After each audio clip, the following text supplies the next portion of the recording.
Welcome to a special edition of the Neon Jazz interview series with the legendary alto saxophonist, arranger, and composer, the great Jimmy Heath. During the course of our interview, Jimmy was very open about his friendships with John Coltrane and Dizzy Gillespie, along with travels in Paris and other spots around the world, some of his favorite photographs, how the world is better off with jazz, and the key to his gifted longevity in the jazz craft, along with many more surprises and much, much more. Please dig it, my friends. Yeah, hi, Mr. Heath. Good afternoon. It's Joe Domino with Neon Jazz. Hi. Great, how are you, sir? I'm good. I'm going to go ahead and begin here. Talk to me about your latest live album with your big band. Why did it take so long to record a live album? Well, it was an occasional thing that happened, and that was where I usually worked once a year at least in the Blue Note, so I figured I'd better do one. I had done two in the studio before that, Yeah. one with Bill Cosby, and that was the Little Man Big Band, and then Turn Up the Heat is one that I produced myself. In this era, the big band is not the most popular groups, so it's historic, and I think it should be continued. And that's why I decided to do a live one. Well, it's a good one. Very, very good one. And it seems like at the age of 87, you're stronger than ever. Well, I'm very fortunate to be here. I was counting my blessings. Right on. So, I want to go back in your life to an earlier period. Were you relieved to not be drafted for World War II? Yeah, because I was scheduled to go with somebody. I'm trying to think. It was a Dizzy Band or either with Howard McGee. There were things that were happening in my life musically that I didn't want to leave to go into service. So I didn't want to go into service at that time. Absolutely. However, my brother did. Yeah, he was Tuskegee Airman, my brother Percy. Interesting. So, in the very beginning, what were your first gigs like? How did you feel when you became a pro and climbed up on stage? Did you feel nervous? Were you ready to go from that early time? What was it like? No, I was nervous, as any young person would be, if they're not an egomaniac. Yeah. Yeah. You got to be nervous because it's a brand new experience, and you're apprehensive to how you're going to be received. And I went to Paris with Howard McGee in 1948 with the Ron Coleman Hawkins headlining the tour. Yeah. And man, I was nervous on that gig when they opened the curtain in Paris, and I saw all those people. And another thing that blew my mind before I went on, there was a French group, and the people in the audience were screaming and whistling. And I said, "Oh my God, they don't want to hear us. They love them." And the guy backstage said, "No, monsieur, when they whistle, it's no more than France." Huh. Very cool. So that eased my mind a little bit. Absolutely. They didn't whistle and howl on us, so they liked it. Very cool. So is Paris one of your favorite places to perform? Oh, no. I mean, it was one, yes. I mean, anywhere where you received, where people like your music is good with me. Absolutely. So, do you like to arrange better, or do you like to arrange, or do you like to play? What do you like to do better?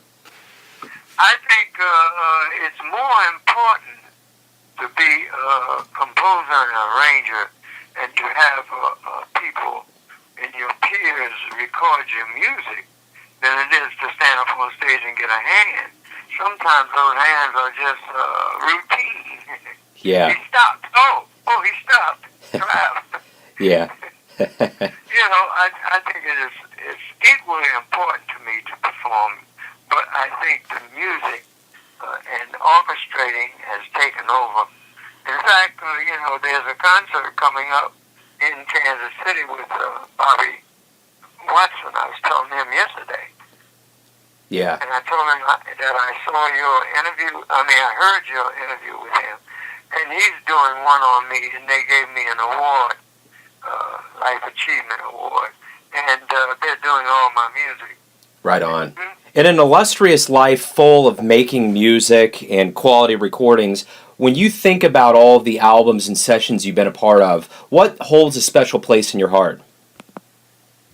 Well, there's no one specific.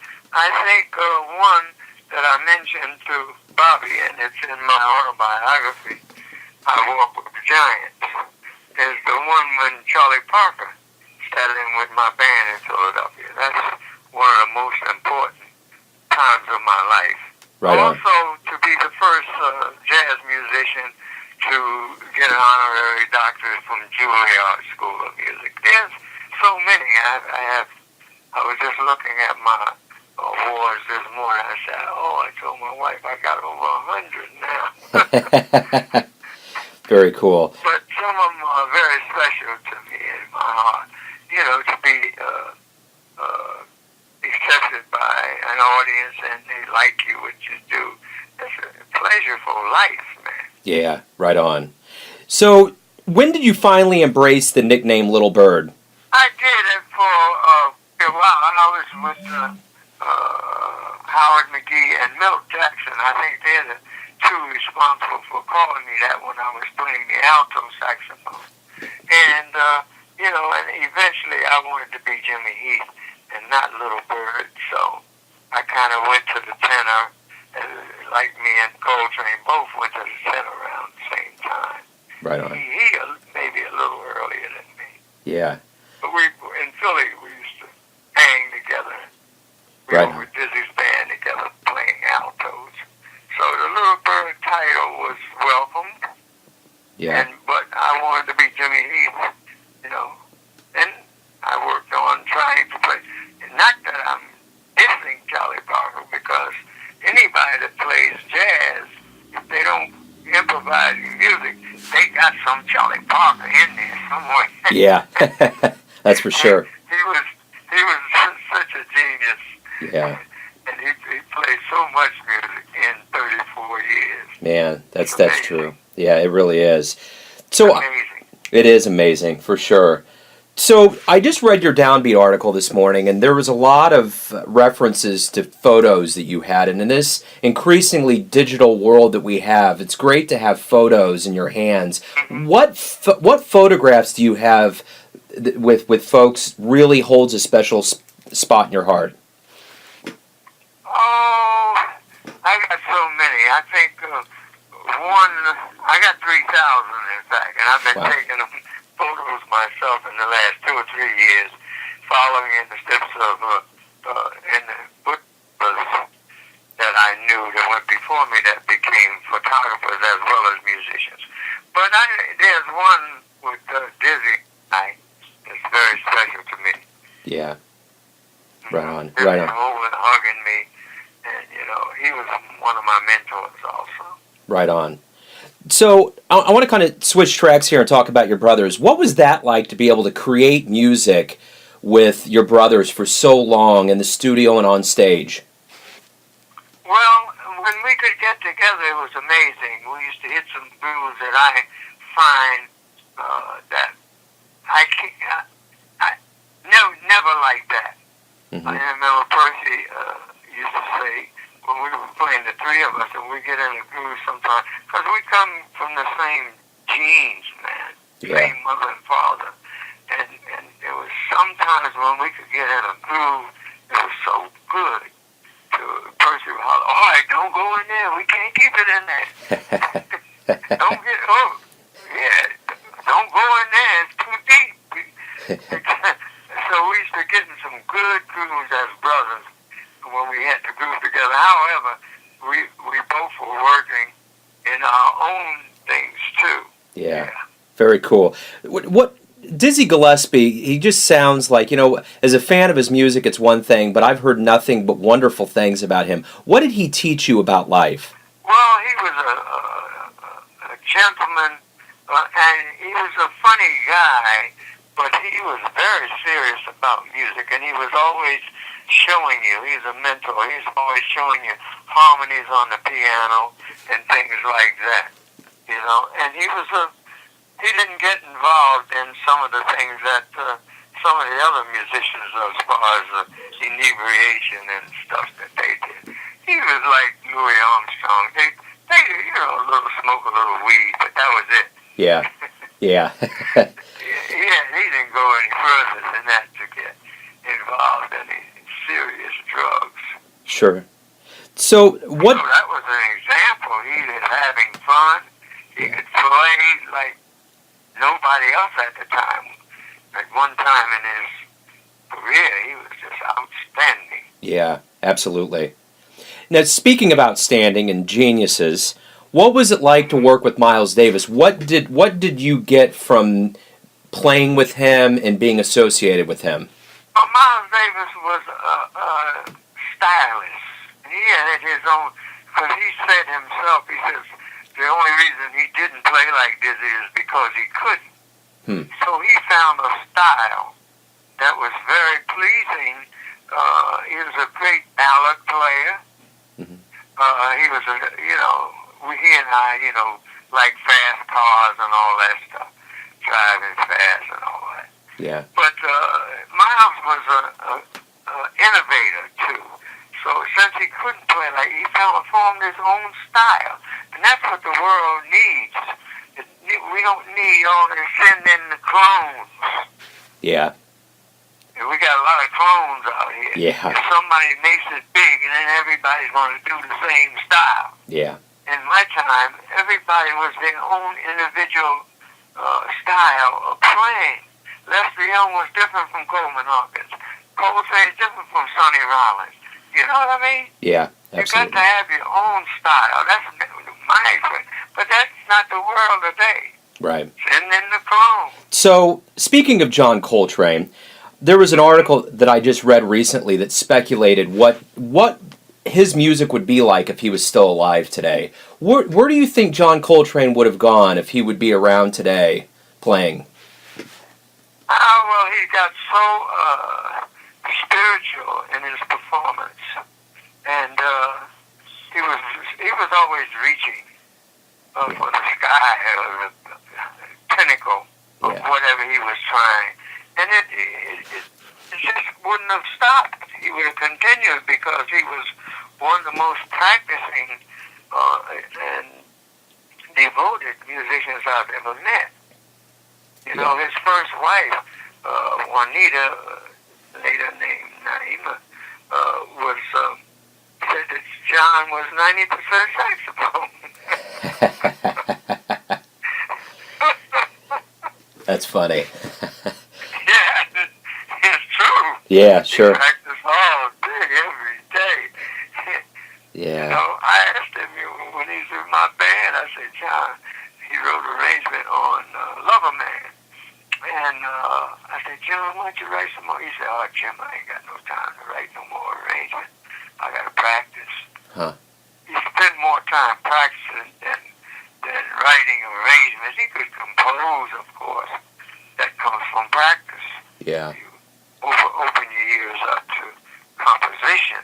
But orchestrating, he didn't pay that much attention, like Benny Golson and Slide Hampton and myself, and people like Frank Foster and others, you know. Sure. Ed Jones. Yeah.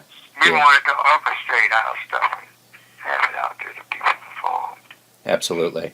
So, do you like being a jazz icon? Well, I just know icon, yeah, well, you know. Seemingly, Joe, it seems that the icons are all dead. Yeah. Yeah. I'd rather be an acorn.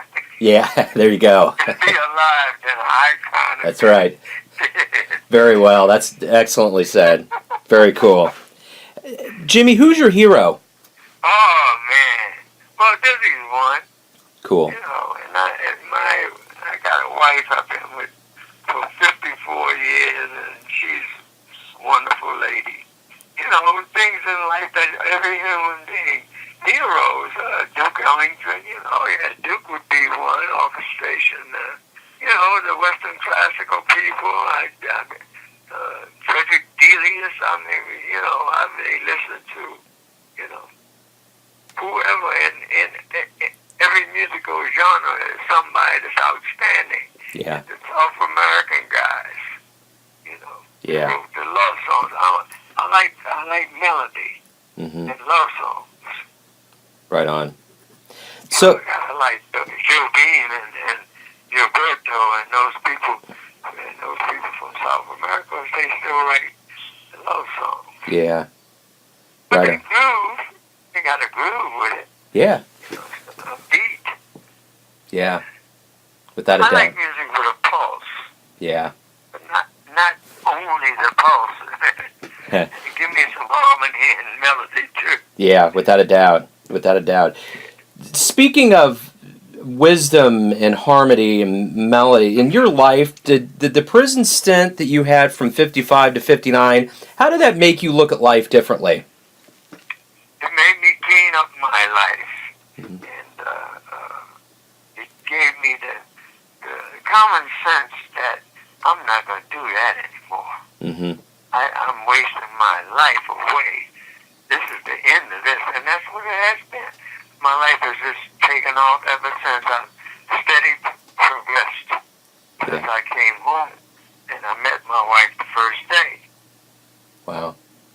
Very cool. Why do you love to teach? I like to teach because teaching is learning. When you're teaching, you come on to things that you haven't tried yourself. Yeah. And you tell your students, okay, play that in 12 keys, okay? And I'm saying, oh, wait a minute, I got to go home and do that myself. Teaching is learning because you learn something from everyone.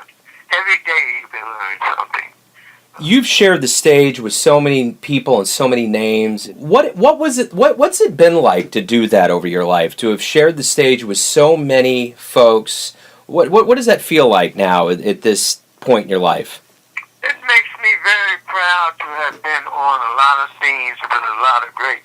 That's why the book that I wrote is titled "I Walk with Giants," because there are a lot of people, even ones that are not recognized as giants in the music world. There are a lot of great musicians in the world. Mm-hmm.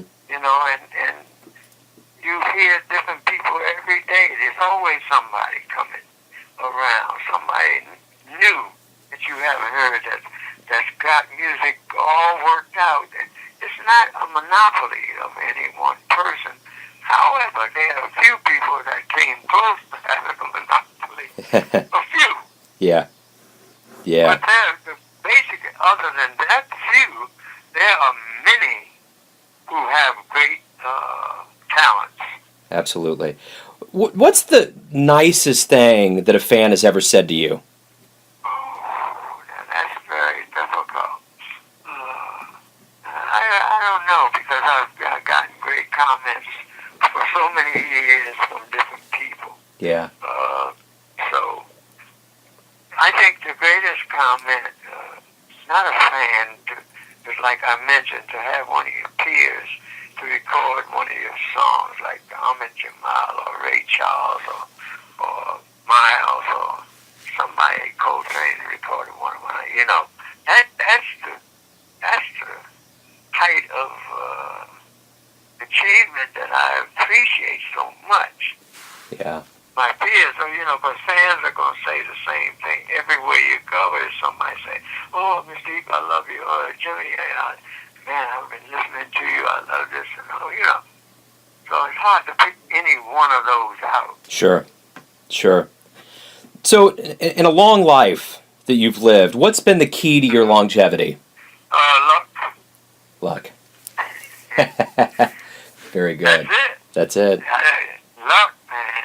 Because a lot of I just played for Joe Wilder's memorial, and at the same time, Barry Harris told me that Gerald Wilson had passed that same day, and they both were dear friends of mine. So I'm always playing memorial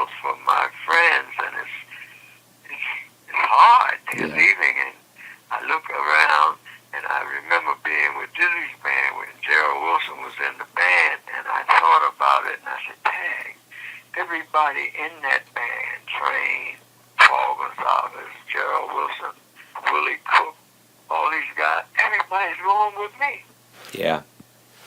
Yeah. It's difficult, man. Yeah. I Yeah. feel very, very blessed to be here. Yeah. Right on. What makes you happy? What really, really makes Jimmy Heath happy? Oh, I love to have a performance that goes over well Cool. when I play, and the music that people come and tell me that they like, that makes me happy. Right on. So, in the world of jazz, as I've mentioned already, you've played with so many folks. Is there anybody that you haven't played with that you would like to play with at some point? Sure. I can't play with them because they're gone. Yeah. Yeah, but the ones I didn't play with that I wish I had was Duke Ellington, Count Basie. I never met Don Bias, the saxophone player, and I loved his playing. Huh. But there are two Yeah. that I wish I had played with. I did play with Charlie Parker when he sat in with my band, so. What was that like? That was wonderful. Oh, yeah. Yeah. Oh, yeah. Charlie Parker? Good God. Yeah. Couldn't be any better than that. Yeah, absolutely.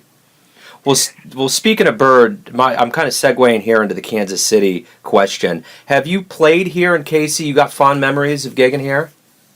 Yeah, I played there, and when I remember seeing that big statue of Bird there, I played there. Me and Percy, we played there, and I played again with the Dizzy alumni band there. What's that theater called right there? The Gem? Yeah, the Gym. Yeah. Yeah. Oh, I played there. Cool. Very cool. Yeah. Kansas City has always been a great music place.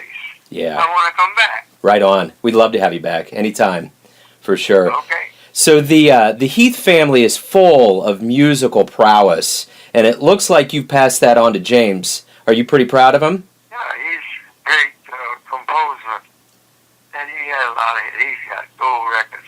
Oh man, 5 or 6, I don't know.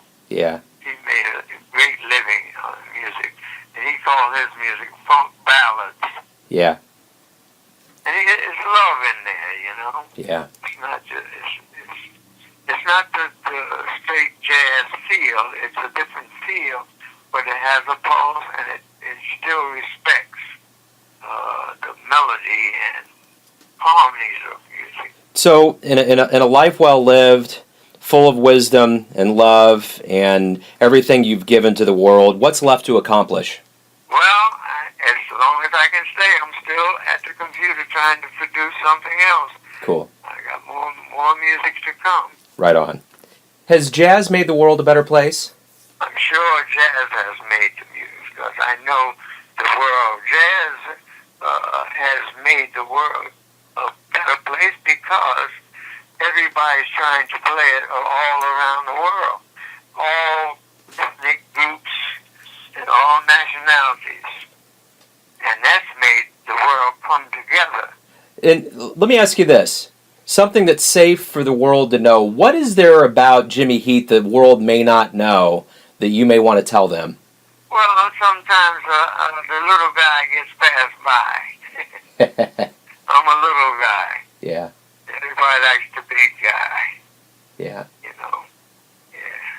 Right on. What do you think jazz is going to sound like 100 years from now? I think it still would be improvised music, and it will have still some of the same elements, as long as they are keeping the same 12 notes that the piano offers. If they have new instruments, they may have a different sound. Yeah. But as long as the piano is the basis, it's going to sound similar. Mm-hmm. But there's always a way that people can find something different, even within, those same 12 notes have been used for thousands, hundreds of years. Yeah. Yeah. At the end of the proverbial day, how do you want the world to remember you?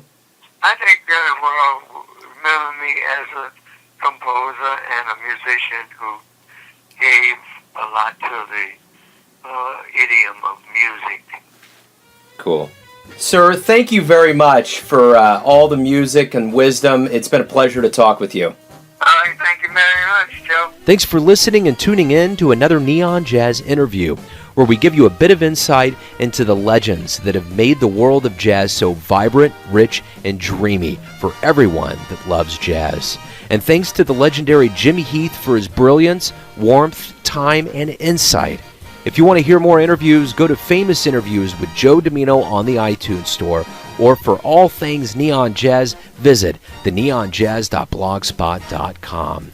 Until next time, enjoy the music, my friends.